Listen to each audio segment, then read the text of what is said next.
ito yung eksena bago sunduin si Teniente nang mag-a-adapt sa kanya. Kinakausap siya ni nanay. Sabi ni nanay, magpakabait ka dun. Bilis over ko lang po guys kasi ang ingay po. May mga sobrang lakas po ng ingay dito sa may simbahan. Kinakausap niya si Teniente, magpakabait ka dun. Sabi niya, may kalaro ka na, makakatulog ka na ng hindi malamig. Makakatulog ka na ng maayos kasi mahilig kang matulog, sabi ni nanay. Tapos sabi niya, masarap na yung kakainin mo. Maganda na yung kalalagyan mo at may kalaro ka na. Dito po guys dito ako umiyak kanina, nadudurog ang puso ko. Pero masaya po ako kasi mapapabuti si Teniente kay ma'am. Alam ko maayos po ang kalagayan niya doon. Kaya masakit man, hindi man kayo magkikita ni Teniente, wala nang sasalubong sa akin para magpabili ng binatog.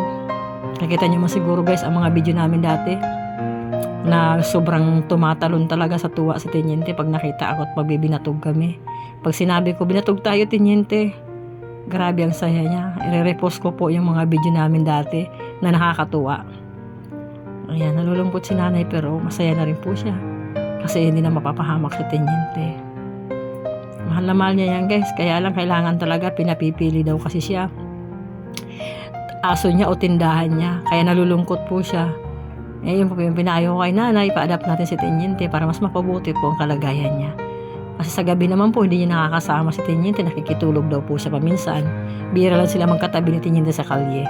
Thank you so much for watching guys.